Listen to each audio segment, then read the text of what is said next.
we'll just do the thing to count. Yeah, we'll just do the thing. Yeah, we'll do the podcast thing. Well, we don't need you. Death. Big arms. Rubbish him. I hope he doesn't look at this when he edits the video. Oh no! He doesn't edit these. As a man who edits his own videos, I barely look at them when I edit them. I just look for the bits I knew I wanted to cut when I was filming it, and then cut them. Yeah. So Wow, so we may actually get away with that. Right, so accidental doxing and racism, they go. The rest of it, get in there. Yeah. I cut in my most recent thing of Rainbow Six. I cut out a big long bit that was just one of the guys I was playing with insulting Achievement Hunter. I was like, I can't. I don't have enough subscribers to call out Achievement Hunter like this. Right, let's get started. Let's do the show.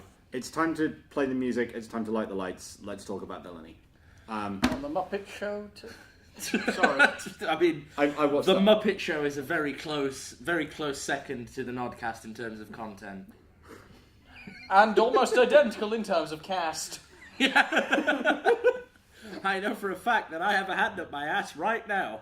But yes, I'm Connor, he's Nova, and we've got Will as a guest again. We were going to have a different guest, but Will, keeping with the theme of the podcast, killed them and sacrificed them to a dark god. And we couldn't really say no to him after that. No, really, we tried, and all that came out of our mouths was Cthulhu for Targan, so... Sorry, that's going to happen over the course of the show. But yes, we are going to have to teach you how to be villains.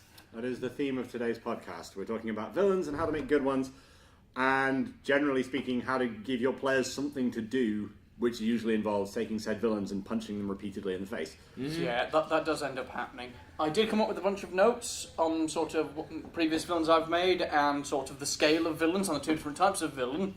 However, I left all those notes at home, so I've got the bits of it that I can remember. Okay, well, in that case, how about I'm going to kick things off with an idea of categorizing villains. And when I say villains, I mean sort of the ultimate bad, the big bads, rather than just like the mooks, because mooks are mooks. So for me, there's at least the types of villains there are. There's the ones you can punch, and then there's the force of nature types. So you can have things like the difference between. I'm trying to use some. The problem is the only thing that comes to mind is heroic archetypes, like the difference between Captain America and the Hulk. The Hulk is a force of nature. Captain America is an archetype. So in terms of villains, it's the difference between Sauron in Mass Effect and Alduin in Skyrim. Yeah. Oh no, it's the difference between Sauron and Alduin and the Moon in Majora's Mask. Okay. Yeah. Okay. I know that's. See, I was Like you can't fight the Moon. Yeah, I did a slightly different way of categorizing. And what we do is we fight Moon with Moon, and we drop our trousers and show the goods. I now have a mental image of the Moon being like, ah. I did have some players fight the Moon once. Yeah. Okay, you can fight the Moon about it. In general, there's also the sort of difference between the sort of subtle villain and then your face villain, which is sort of fairly similar. I reduced this down to Lord of the Rings analogies because I was tired, so you've got your Smaugs. When they turn up and do villainous things, they're setting shit on fire, they're shouting, and they're fighting in building with amazingly numbered convenient corners to run behind from the fire. On the other side, you've got your Saurons. You don't really see them until the end. This is post sort of explosion. Isildur! Sauron, who sits on the top of a big tower with an eye and goes, right, all of you do the things. Yes. Clearly, you've not played Middle-earth: Shadow of War. I have not, no. Don't.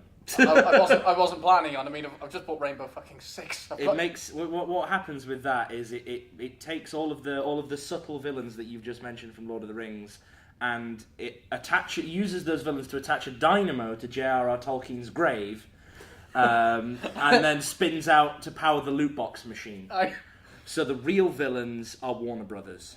Actually, that actually is an interesting idea for a category of villain, because there are the villains that do bad things and they know they're doing bad things, and the villains that do bad things and are convinced that they're just doing it because it makes money. Handsome Jack in Borderlands. To stretch into films for a second, spoiler alert for Sherlock Holmes' Game of Shadows, Moriarty. Moriarty's a bad guy! That's not a he's spoiler doing for Sherlock Holmes. But he's doing it. The fact that he's doing it for the money might be. Yeah.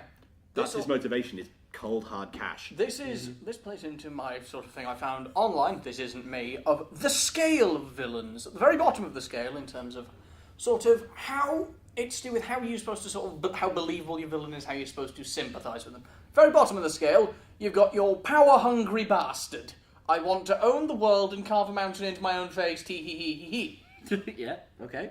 Above that, you've got your money makers, your cold hard cashers, your handsome jacks. EA. Yes. Yes.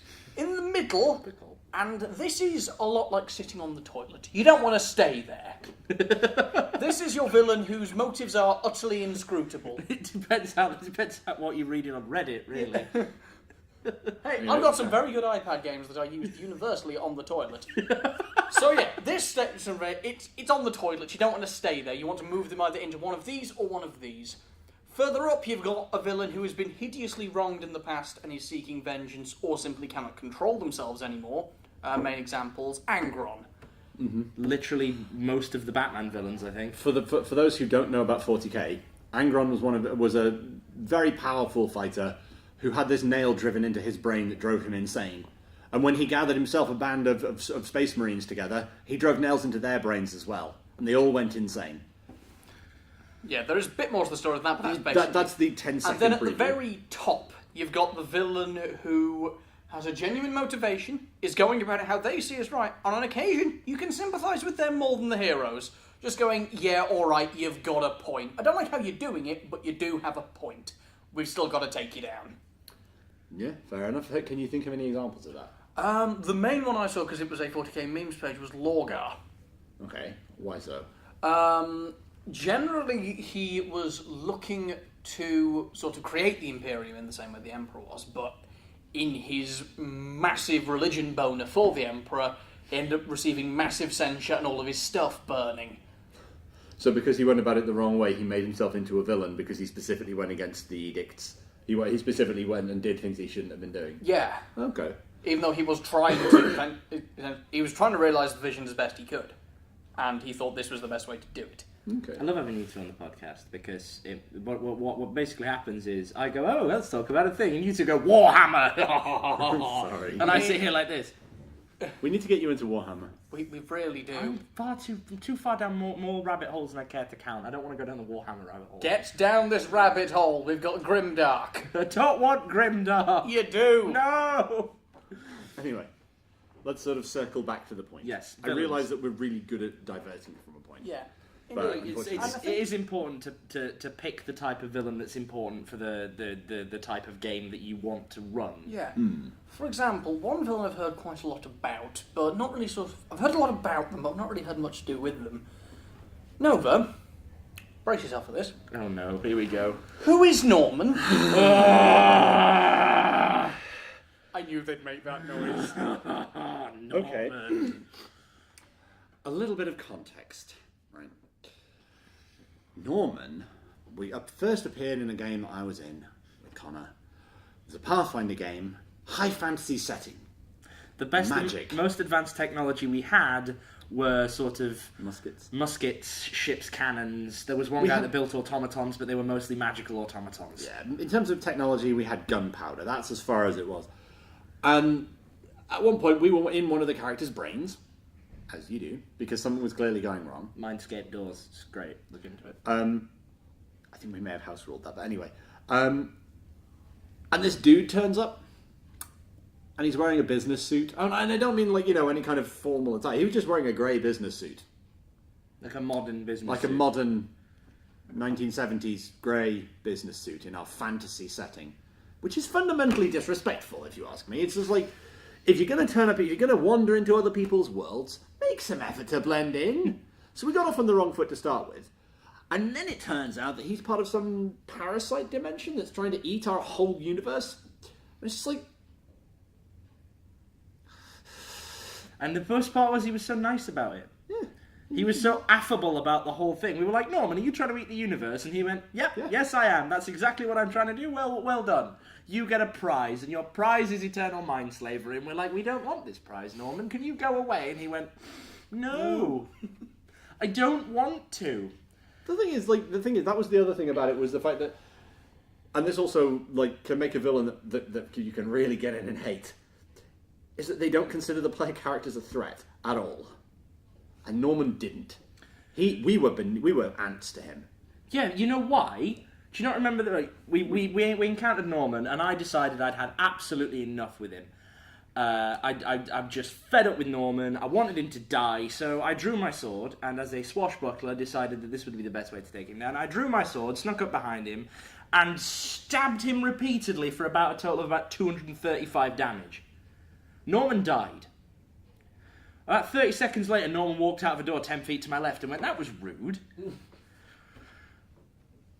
Just killed you. It's just if I kill you, have the decency to remain dead. Please. Or at least pretend to be dead for another couple of minutes while I revel in the satisfaction. But no, you don't even get the satisfaction with Norman, because the second you kill him, even if he can't immediately regenerate next to you, he will phone you and tell you that you are rude. Or, if you kill him mid-sentence, he will phone you and say, "Anyway, as I was saying," which is something you did. Because bearing in mind, Pathfinder game, that game ended. The universe was completely destroyed. Not by Norman. Not by Norman, by somebody else. We'll get into him later. He's actually a really good example of a villain, so I will talk about him in a bit. But that campaign was done. Norman was gone. Except he wasn't. Because in my Wednesday game at NoDDCast, we met Norman again. Not a Pathfinder game. Fate Core. The year is 2025. Magic has returned to the Earth. Cyborgs and ancient mythology now live side by side. And we met Norman at a sort of round table of mercenaries in Africa, in a great business suit again. And see, at least with that one, it made sense in the context. Pathfinder as a fantasy. Anyway, the business suit was 50 years out of style, Nova. Yeah, but still, that's just being unfashionable, not being massively disrespectful. I mean, to be fair, I was dressed as a noir detective, so I was in no room to comment. But still, he showed up. We tried, because I don't like to metagame, I had to pretend I didn't know he was some kind of world-ending monstrosity. So we phoned him up for a favour. We didn't answer. Norman didn't answer the phone. My Pathfinder character answered the phone, because she was in his house when the phone call went through. So I ended up talking to myself because Norman wasn't there to answer his own phone. Yeah. Was that before or after the exploding force horse thing? That was just after the exploding force horse. So we'd just blown his house up as well. With an exploding force horse. So, yeah. This is how you make a villain. You make them difficult to kill and also not afraid of the players. And really annoying and rude. I hate him so much. So he's still a threat in my Wednesday game. In last week's session, my character decided that I was fed up of his parasite dimension, started trying to build a universe bomb to destroy him. In order to make me stop doing that, Norman killed me, resurrected me, and sent me back to the party and said, "Don't do it again. I hope you've learned your lesson." My character hasn't talked about the weapon he's making. This is why he's still alive. Norman decided that, you actually are trying to threaten me. Oh, that's cute. Murder. Here you go. You can have your mad Australian scientist back now. Just behave yourself. keep him on a lead. Yeah, That's the just thing. handed me back to the rest of the party. Please make him behave. Thank you. And then left again. So is it the sort of really hands-off approach, or just the sort of really blasé way that he just doesn't care about anything you can do that makes him really... Because I can see that being really obnoxious, but I think this seems to be much more effectively executed. It's the fact that it's the existentialist thing of Norman is the epitome of, in the grand scheme of the universe, you don't actually mean anything, and you'd mean even less to me. Actually, this does remind me of, and I'm fairly certain I've mentioned this before, Mass Effect. Mm-hmm. In Mass Effect 1, there is an event which occurs where... You have to choose red, blue or green. No. Not that Way one. Before that. When the series was still good. When the series was still good back in Mass Effect 1, there was a point where you've split the party, you split the team up, and one of your dudes is over there, one of your dudes is over there, and a nuke is about to go off, which will kill both of them. You have time to save one. Pick. And then he gloats about it, doesn't And then he? he turns up 5 minutes later and he gloats about it in your face. Like, I don't even care, I can laugh at you because there's nothing you can do about this. Yeah. That was the point at which he went from, he's an impressive villain, to, I'm going to murder you. It's the thing of making the players feel powerless against the villain, which is what Norman does so effectively. Because Norman is on a power scale that most standard player characters can't even begin to comprehend. Because Norman is such a powerful entity that he can just flick your head off whenever he wants to. How do you fight that? How do you fight an entire universe with the mentality of latch on to, kill, eat? The thing you have to bear in mind, however, is the fact that if you go too far with this, then the players give up. And that's not what you want. You want them to be able to eventually, with a lot of effort, hurt the bad guy. Because otherwise, what's the point in even trying? We might as well not bother playing the game. And that's not what you want. Yeah, I'm interested to know how you didn't get to that point with Norman. Because occasionally we get to blunt his attacks. We get to slow him down. We get to deny him things. The thing we did to Norman that actually damaged him the most was we unleashed an even worse villain on him. Well, not a worse villain, but we fought a villain with another villain.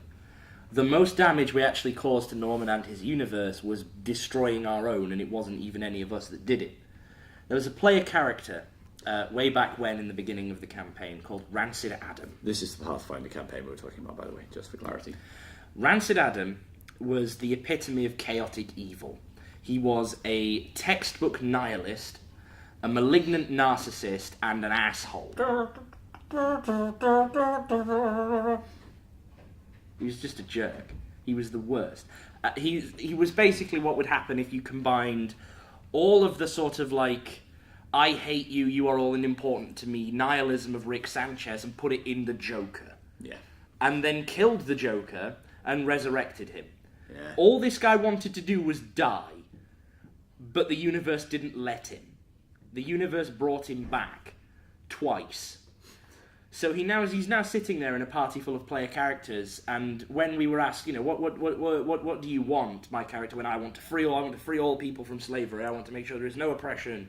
And another character went, I want what's best for my people. I might be an asshole, I might be lawful evil, but I still want what's best for my kobold people. And Rancid Adam went, I want to blow up the universe. I want to kill all of you. That is what I want to do. I want to annihilate everything that you hold dear, and then I can laugh about it while the universe burns. And we all went, you're so silly. Yeah. And then he found a way of actually doing that, and we went, oh dear, he might actually... Okay, yeah, we'll kill him. So we killed him.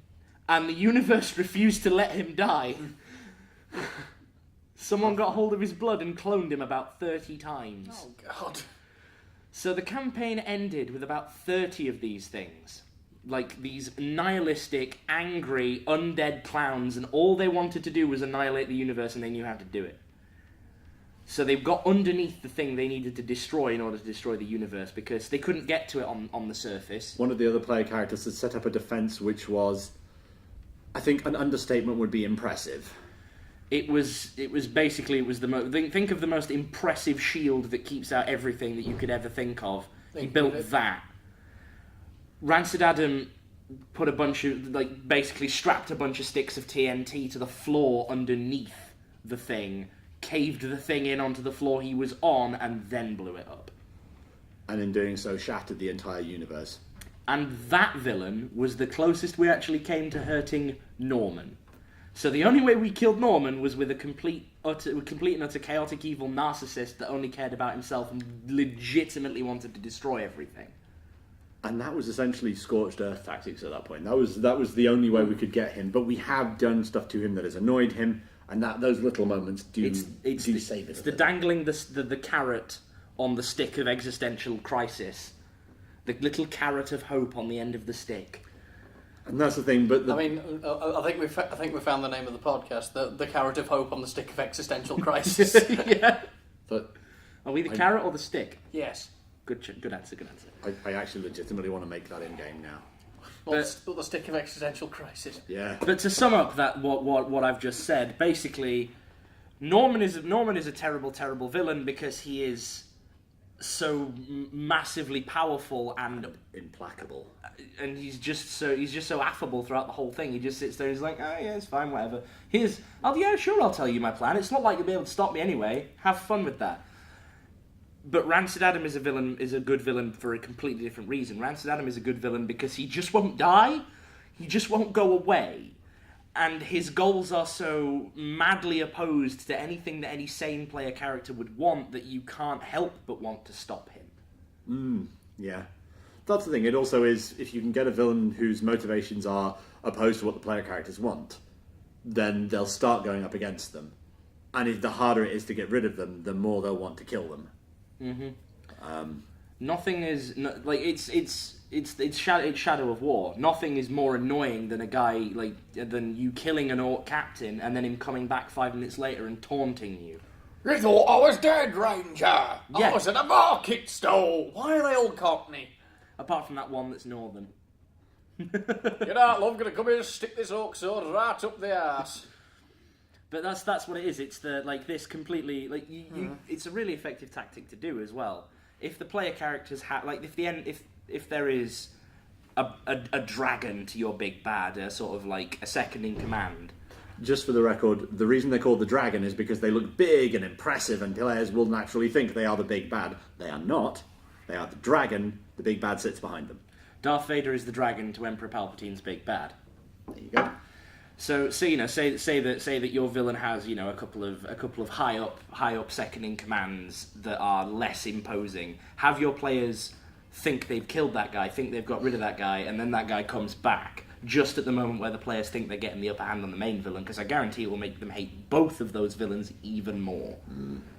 It's like, you killed that guy, he was definitely dead, you saw him fall off that cliff, there's no way he could have survived that fall. Oh wait, here he is. Yeah. He's back, he's Deus Ex Machina the villain, and now they're both fine, and you've come away empty-handed. Actually, legitimately, that is, just to dredge us back into 40k for a second, there is a villain in one of Dan Abnett's series called Moloch who does that. The main characters think they've killed him 6 or 7 times, and every single time he's managed to weasel his way out of it somehow, and that's one of his skills is being like slippery and not being easy to be caught. And that's the sort of thing that can make players really like bite onto the plot, is give them something at the end of it that they hate. Again, you can't do that sort of thing too often, or players will start going, well, he's obviously not dead, so who cares? But at the same time, I have a twitch every time someone mentions Norman. Yeah. It's just like... Was Norman's annoying, obnoxious self-importance worse than Melchior Ashwarren's abject refusal to die? Okay, Melchior Ashwarren, by the way, was the Lich in the same Pathfinder campaign. And actually, Norman was much worse. Melchior Ashwarren was undead, and that was fine. He was a lich, and every time we thought we'd destroyed his phylactery, it turns out he'd planted a fake phylactery, or when we killed him, it was actually a simulacrum.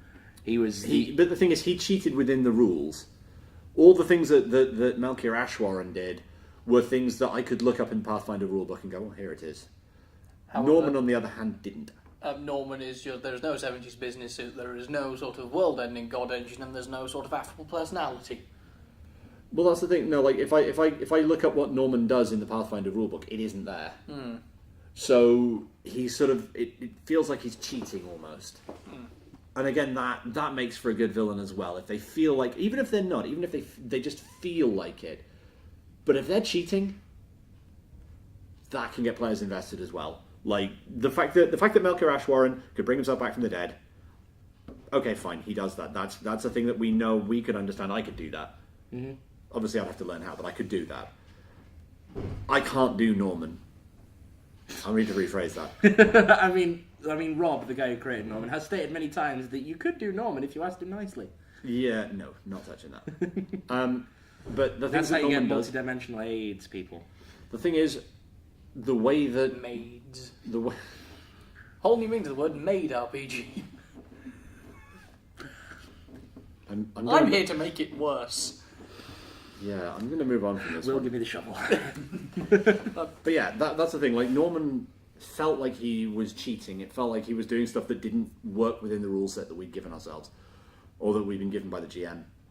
So it felt like he was being, I don't want to use the word unfair, but I'm trying to can't think of a better one than that. I can't think of a better term than he was one-upping us at every available opportunity. He was always a couple of steps ahead, and it felt wrong. Yeah, and it felt annoying, and that was part of the reason why. I mean, obviously, I hated him from the start because of the disrespect, but the fact that he was able to do the whole, like, and I'll just create clones of everything I've just destroyed.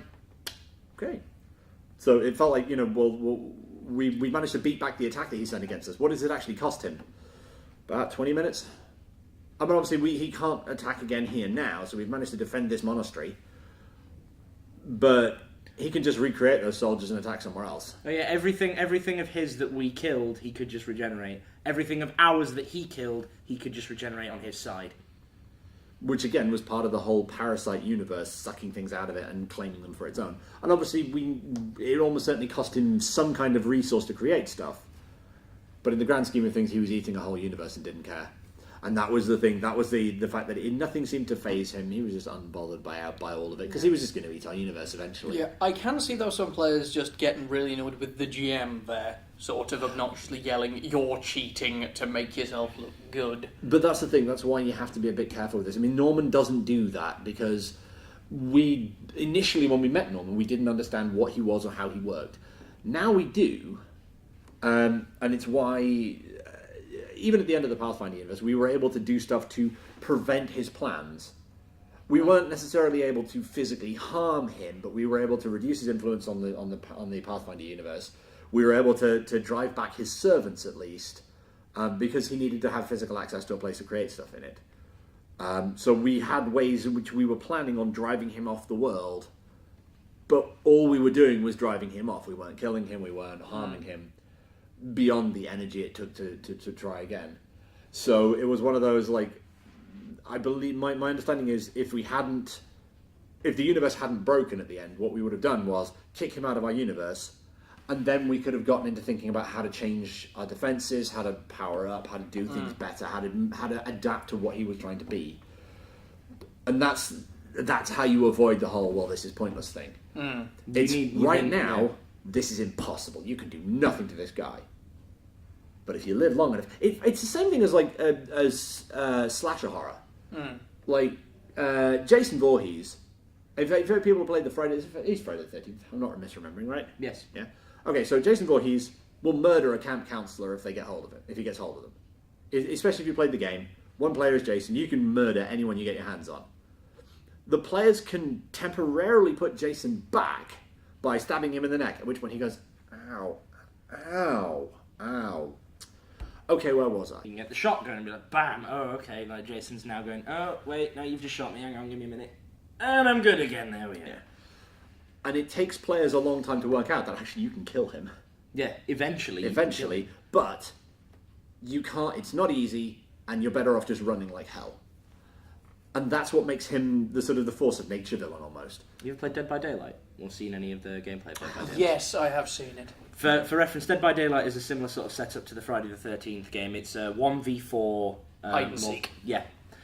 You have your survivors, who are 4 people who have no way of harming or hurting the thing that they are trying to fight. The thing that they are trying to fight can be stunned by shining a flashlight in its face. You can hide from it, you can run away from it, and eventually if you power up enough generators and open the door, you can flee the map and escape. And it is generally slower than you. Mm-hmm.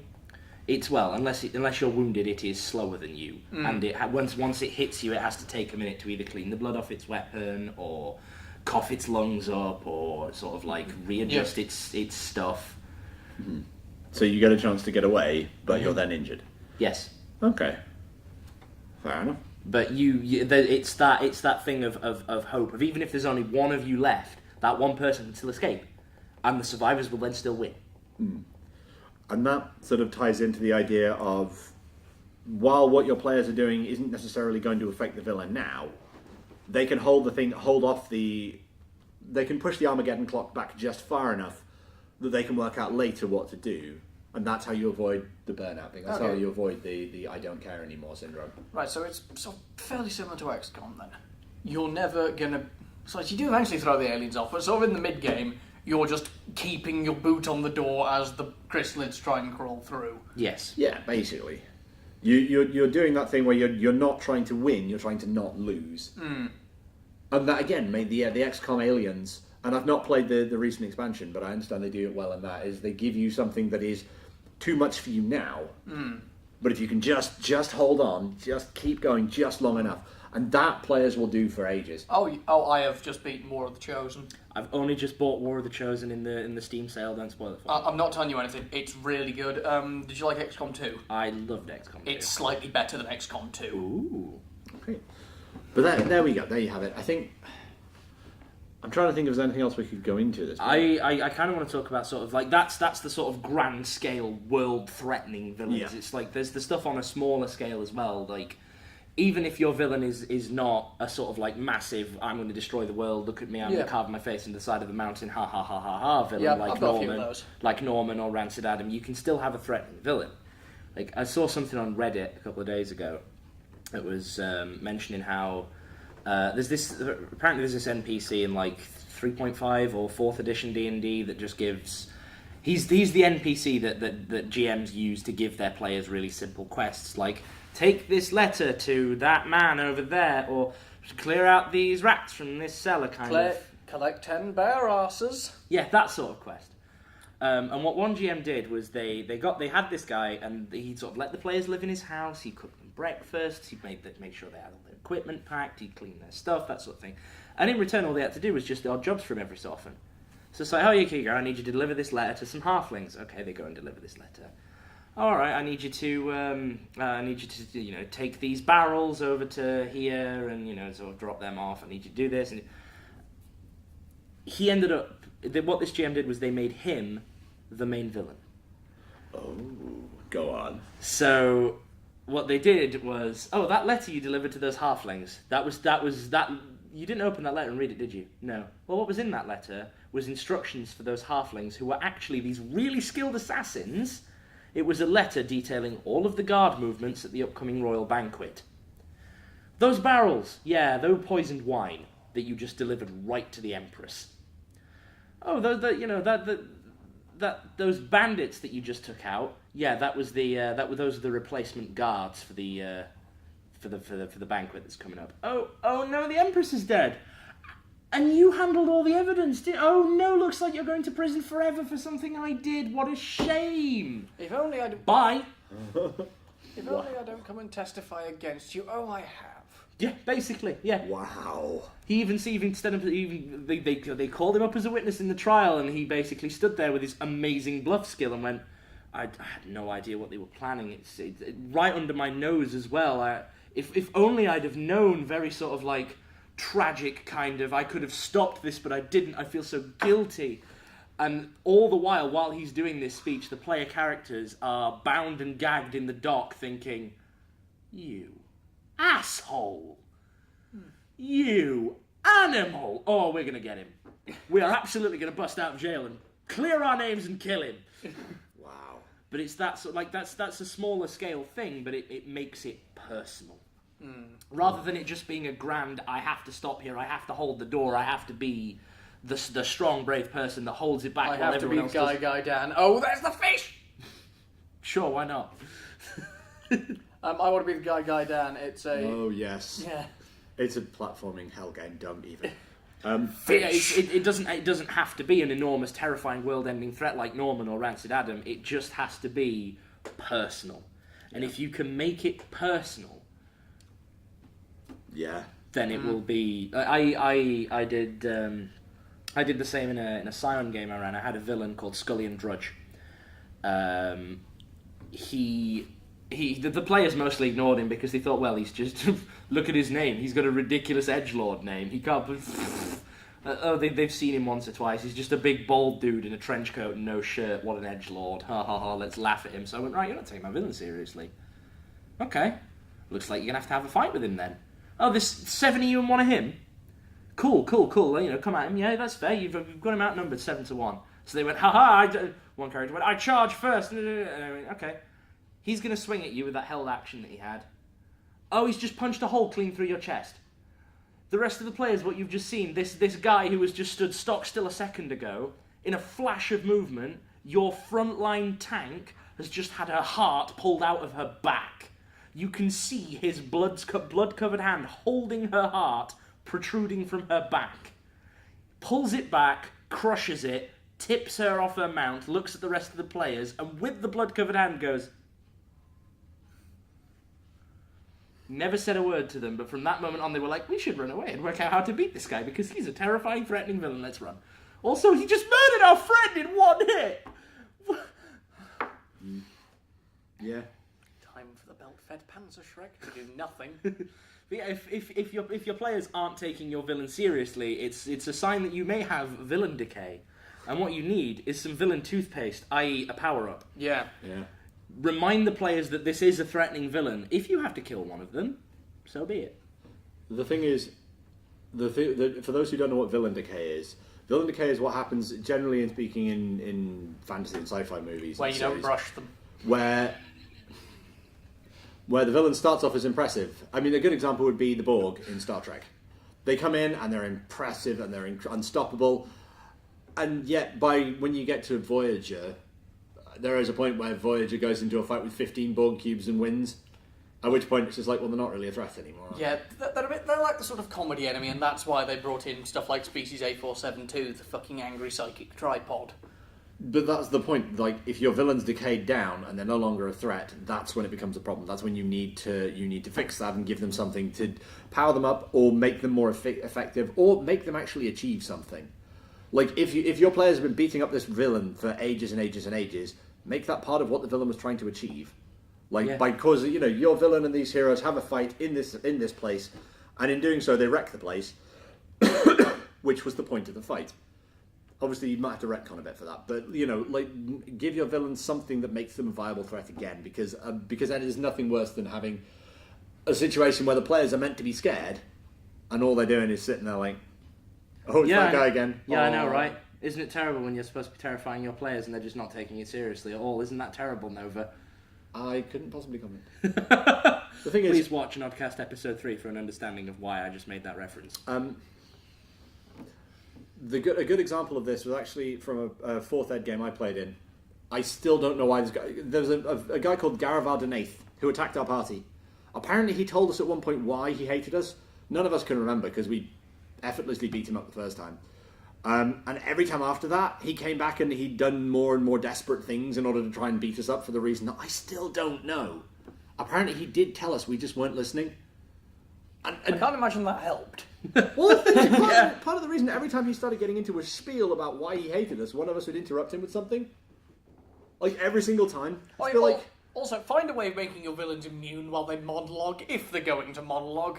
Because PCs will use it as an excuse to try and crowbar a surprise round out of you like bastards. No, every time.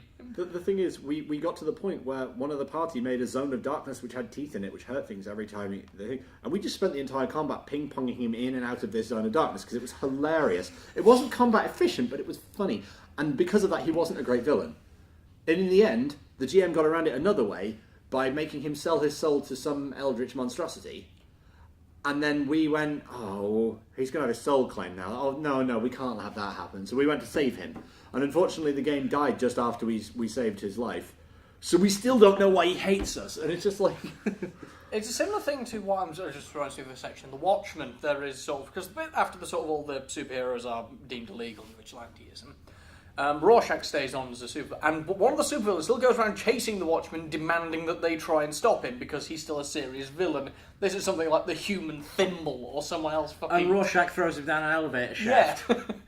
Alright, try and stop me, if you fucking insist, son. Whee! Yeah. Squish.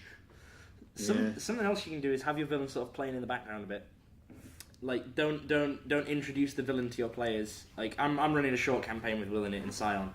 And there's been this guy who they've known nothing about, but every so often they've come across something and they're like, Is this the farm? Who built this? This is just annoying and it's impeding our pro. Who did this? They finally found out who did this. And they're like, well, he's an asshole. Yeah. They've never met him before. They only learned his name 20 minutes ago, but fuck this guy. By George, they're going to go and give him a smack. Yeah, and it's the Hemel Hempstead cricket team, as far as I remember. No, you think it's the Hemel Hempstead cricket team. Fuck the Hemel Hempstead cricket team! Oh, no. It's not. It's a very, very competent and intelligent, supernaturally empowered engineer who is just building really, really cool stuff. Such as a machine gun nest to go on the back of a charging Fenris wolf. This isn't the Fenris wolf. When being informed, I've put my spine back in my arse.